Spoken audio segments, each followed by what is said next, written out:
Hello, everybody. So, Robert, the trick with deleting all the cookies didn't work for Meet Echo, apparently, because I'm IAB chair now.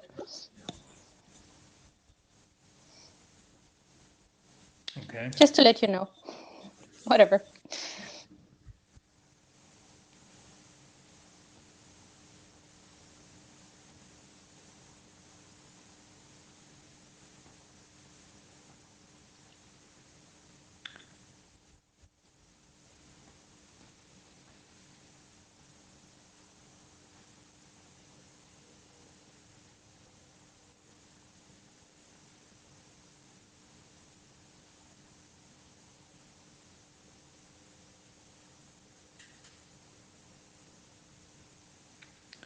So we've got people joining at a pretty rapid rate. We'll give it a moment or two more.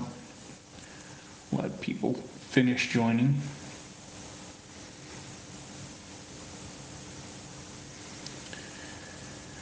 Do please share video if you're able. Like to have this, as mentioned before, be as much of an in-the-room meeting as we can make it.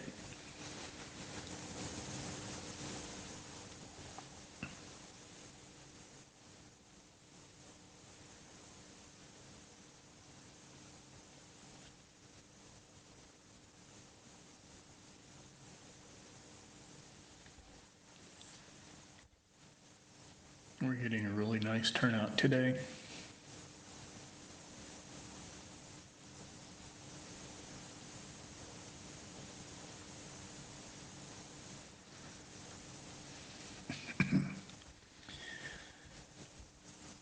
All right, the join rate is slowing down, so we'll go ahead and start in.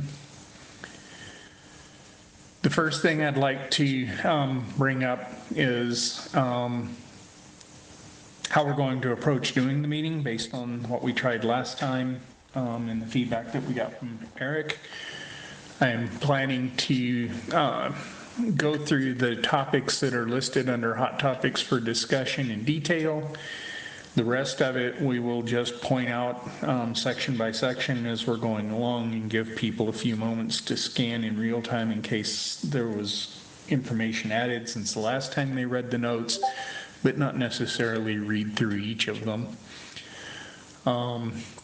Basically taking most of that text as read. So if you know that there is something that's currently not in the hot topics section that you know for sure you want to talk about when we get to that part of the call, be sure to say, hey, I want to talk about this thing down here. And I'll remind everybody that this is an editable page, and I'm happy to have anybody edit at any time as long as it's a positive contribution towards the meeting. If you know something is a hot topic that you want discussed on the call before the call shows up, feel free to just edit it into the agenda on the page. All right, first thing that I want to jump into is what we're going to do for November. Currently, the tools call is scheduled in conflict with some meeting sessions, I think, or maybe it moves into dinner of the IETF week. I suspect that that's not what we want to do. I know we're going to probably have several side meetings related to tools during the week. Do we want to have a tools team call the week after, or do we skip November and just wait for December's call? Anybody feel strongly one way or the other? I am leaning towards just skipping.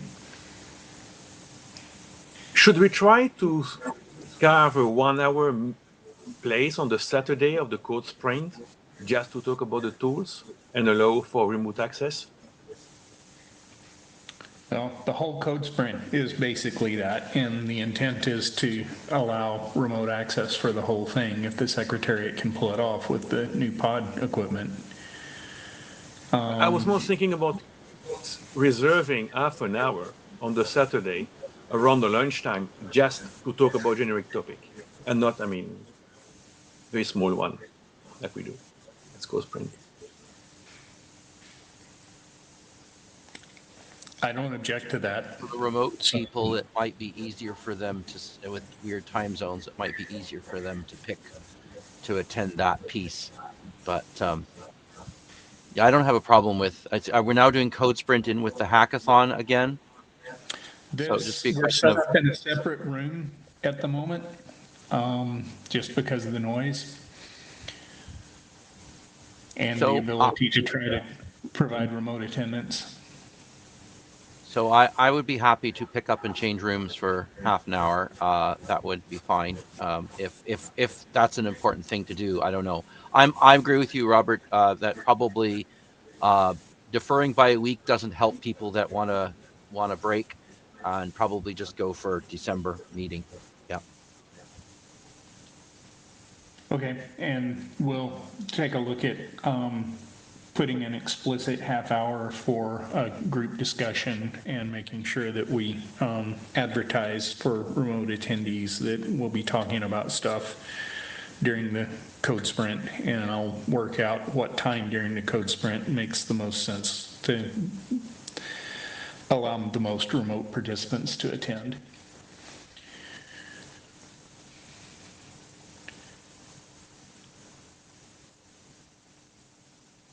All right, let's go ahead and move forward. People have seen the note that went to Tools Discuss about our infrastructure strategy going forward, how and where we're going to run our services and the models that we're going to evolve to. We requested that feedback arrive before this call. We didn't get a great deal of feedback. A few people commented, and I believe that their comments are already incorporated into the document. Has everyone on the call had a chance to look through that proposal? And I mean, there are several people here that haven't commented explicitly. Should we just take silence as everything is good?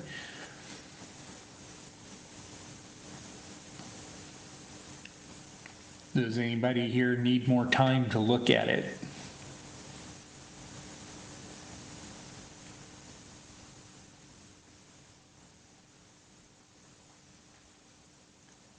I don't hear anybody running to the mic.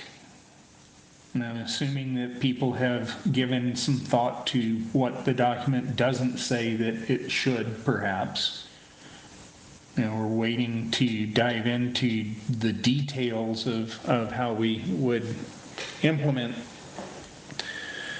some of the principles that the document calls out until later. So clearly there's still a lot of detail level information that we need to pull together. But as a framework for how we're going to move forward, I'm guessing that people are happy with what they're seeing. Jay, do you need anything from anybody?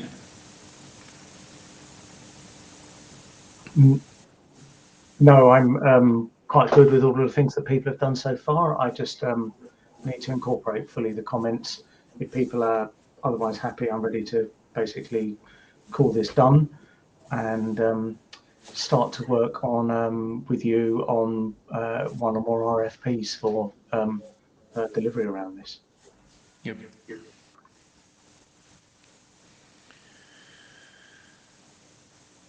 All right. So I have maybe a little bit delinquent on timing. I'm currently aiming for the beginning of December for our next tools team workshop.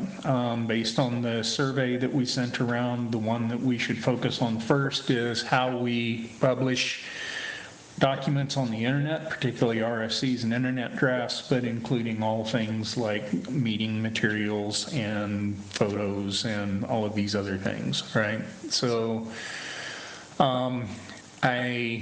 unless somebody's got a reason not to, I'm going to target the first 2 weeks of December for this. I'm talking with Alexis already on building out a set of questions that we can use to drive the conversation during the workshop. The point of the workshop will be to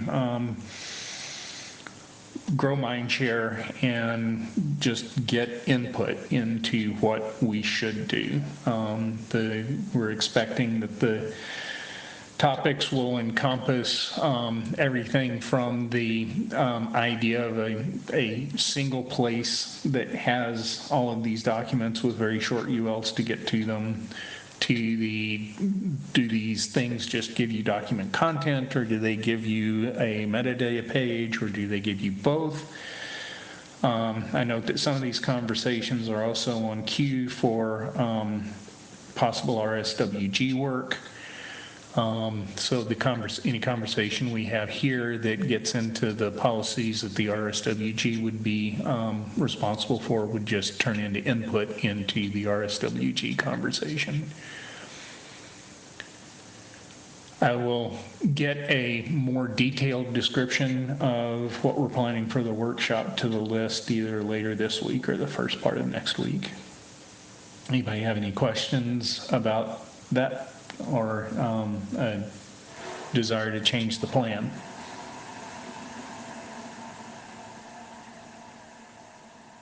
Not hearing anything.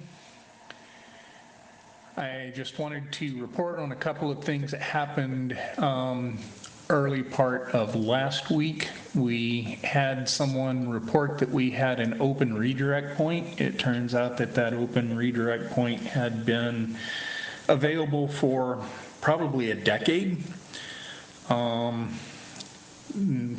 As far as we could tell from the logs that we have that don't go back a decade, they only go back a few weeks. It was not exploited during that time. So we closed the redirect with a patch. The next redirect will completely remove it. The basic details of where it crept in was at the port, the original port of the Perl ISG tracker into Django. We built a piece of middleware that would strip a trailing period off of a URL, and we believe that this went in, like I said, over a decade ago in order to make some of the legacy Perl URLs from that old instance continue to work properly. But the way it was implemented, it bypassed the rest of the Django stack that had the protection against becoming an open redirect service. And our fix was to just remove that piece of middleware from the stack. We also had an issue, sorry? It's way longer than you said. Yeah. Yeah. Because that was like year 2 of my chairmanship. Yeah. Yeah. But whatever. I'm glad you fixed it. We also had an issue with our role-based access control mechanism thing we decorate functions with to say you have to be a member of the secretariat or working group chair or a whatever to do foo to this group. It had an edge case that it dealt improperly with not having any target roles in the list of things that it might try to match against. It failed open. It shouldn't have. That's been fixed. Somebody found it. They created an account to deface the one group that presented a situation where there weren't any roles to match against, and that was the group that we hang individual submission drafts off of. The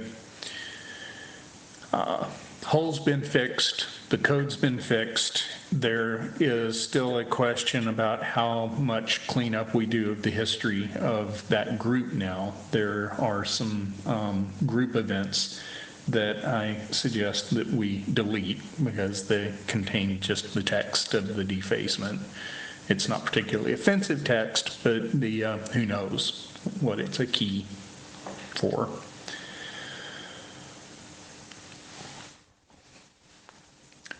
Lars, when I brought this up, mentioned that he would have been happier if we had nudged the ISG when we saw this happening.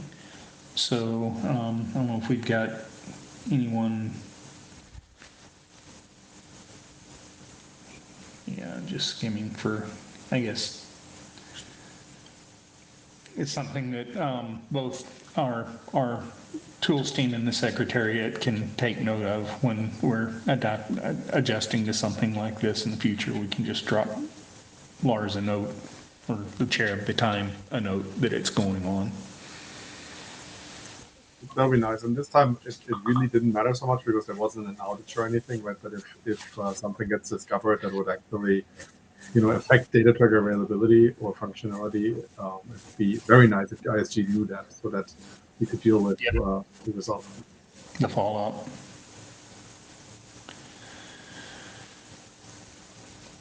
Okay, so my next item here, Mary Barnes reported that she had found some links in some old email from the non-com that she shared most recently that did not work anymore.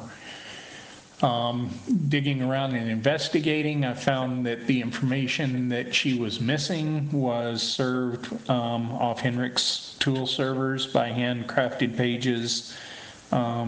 There's an example of one of those pages from the Internet Archive linked in the text from the notes here, so you can see what they looked like. The archive did not get all of them, so we can't go to that to scrape to get that information back. Henrik has confirmed that he does not have that information anymore. It was cleaned away after we moved the capability for the non-coms to keep their public-facing information in the data tracker, so that should a non-com ever need to have all of its information removed, there was only one place to remove it. So that information was just lost at that time. It's gone. And I don't think that there is any way to recover it. So there's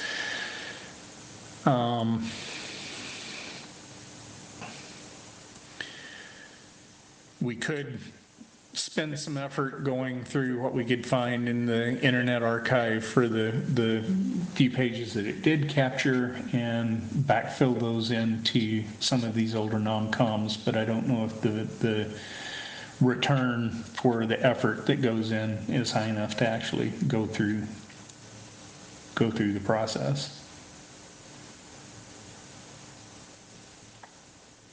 So, Robert, I thought at one point we had Glenn archive as much as he could see on those servers.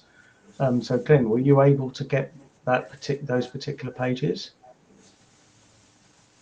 It's unlikely. We can get Glenn to go look, but I think that the time that Henrik removed the information from tools.ietf.org was many years ago, not any time recent.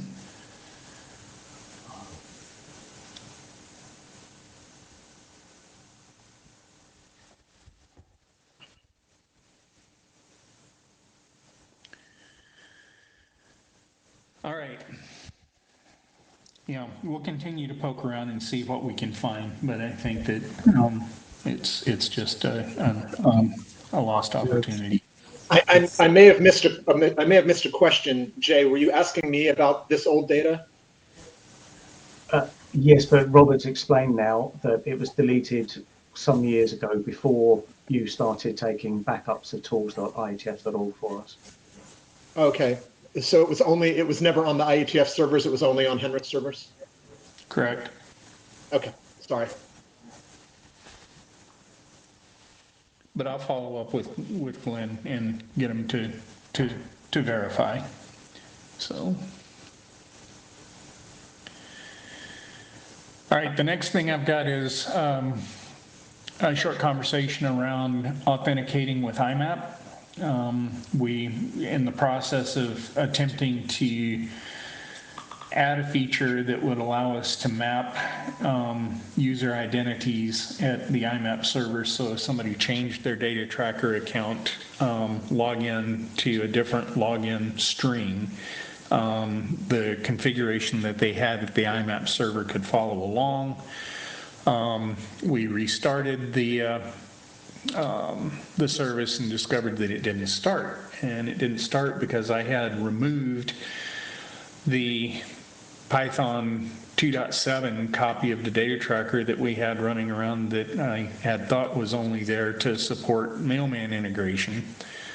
Turns out that authpd was using it as well.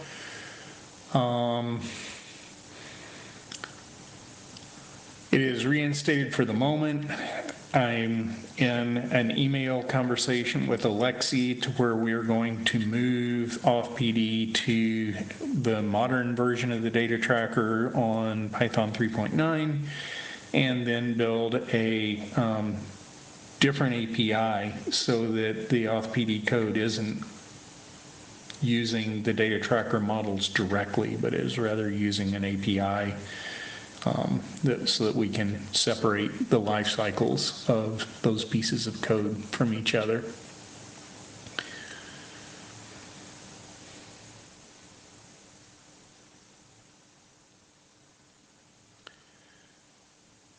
All right.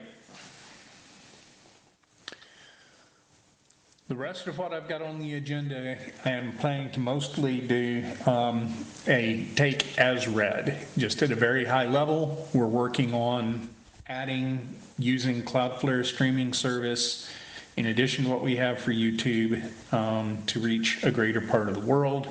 That's a work in progress.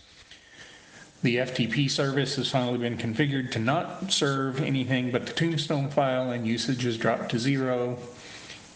People have seen the announcement to the lists about when we're going to turn off the, we've already turned off the email list bridging into Zulip and removed the copies of the archives that are in Zulip. That's completely done. We're still working on the final things that we want to do to IDDiff before we have the data tracker use IDDiff instead of RFCDiff. Expecting that to be in the next release of the data tracker and one of the upcoming releases of Author Tools. Once that's in place, we'll take the PYHT scripts that are on www.ietf.org offline. So for those that may not remember, PYHT is a language that Henrik wrote in Python 2.7 to serve web pages. And to encapsulate scripts behind them, and they're unsupportable at this point.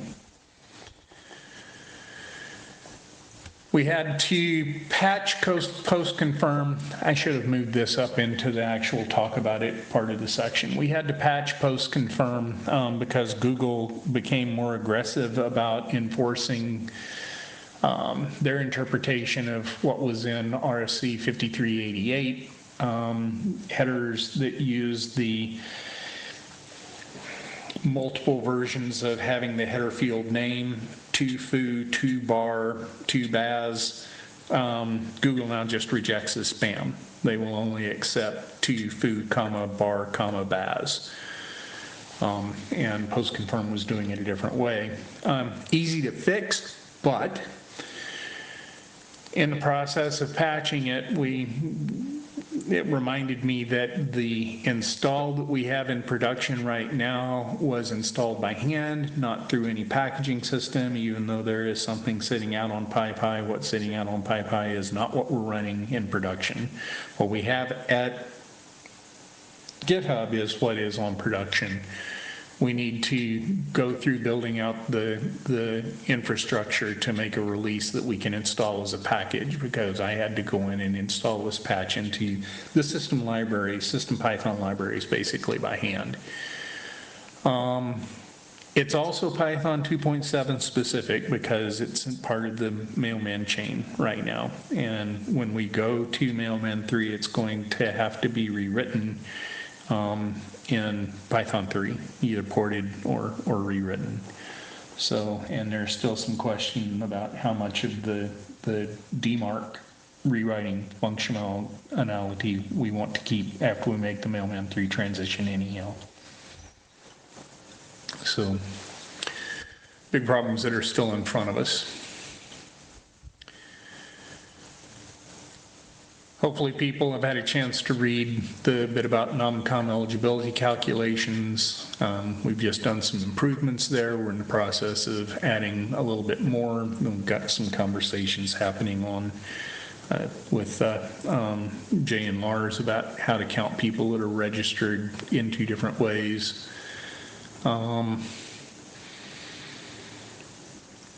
We've moved wiki.ietf.org behind Cloudflare. Getting the auto-generated cert in place at Cloudflare took a lot longer than we expected when we did this last Friday. When we move chairs and authors, we're going to proceed differently so that that automatically generates certificates in place before we try to move real traffic over to it in the first place. The IETF specific plugin that we have has been merged into a new repo that is building an image that all of our IETF specific instances of Wiki.js are deployed with, so that when a new feature comes into Wiki.js, we just rebuild that image and all the instances pick it up automatically.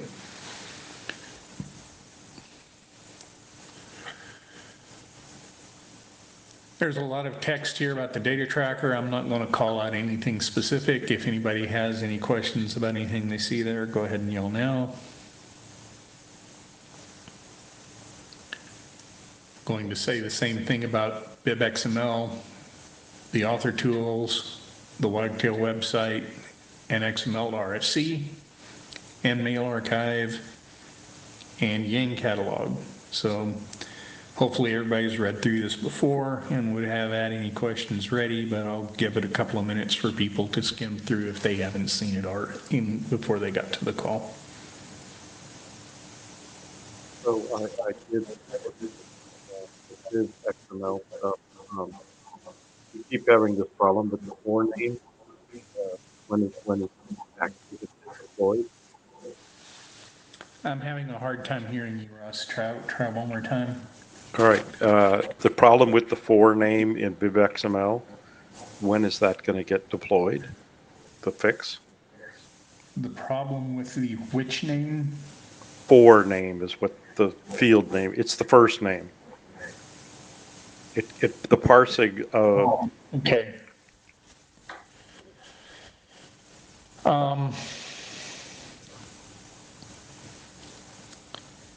Off the top of my head, I can't say. I will follow up with you and find where that is in the pipeline. I know that we've got a series of changes that Ribose has made that are queued up for merging to be deployed. Mm-hmm. So it may be fixed in one of those. Yeah, I've been watching the issue, and it is waiting merge or waiting release. I forget which, mm-hmm. But it's breaking a whole bunch of X includes. Okay. Now, I do want to move in the long run, and I sent the note into the RSwag that we need to get out of the game of trying to tear names apart and just have blobs and be done. So.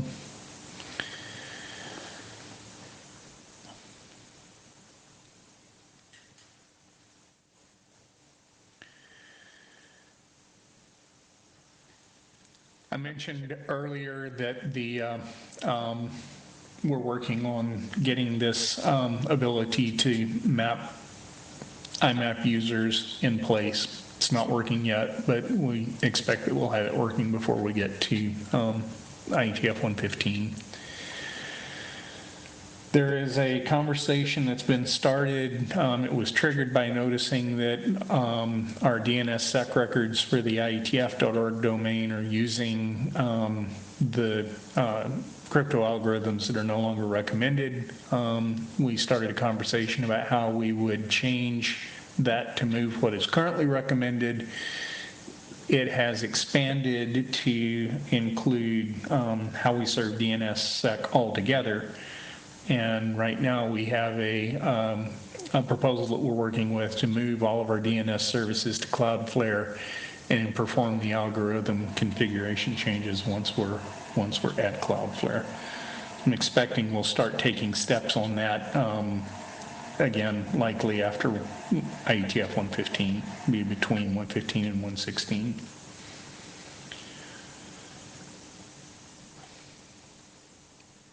All right. Anybody have anything else that they want to talk about on today's call?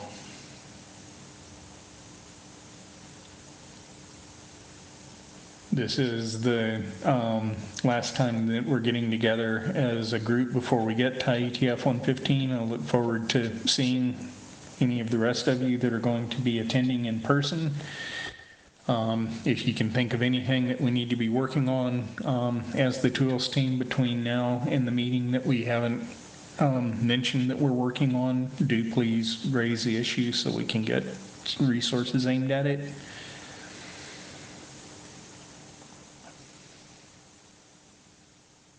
Awesome. Well, thanks everybody for their time. How did the call format work out today? Was it better to do the short read through and touch that we did?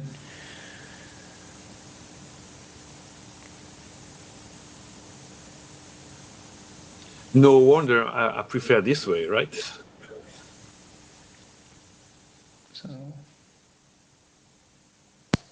So I wasn't here last time, so I don't know what happened last time, right? But I'm not sure if I got so much more information than just reading the notes. I don't know, maybe focus on the things that actually need discussion makes sense. Yep.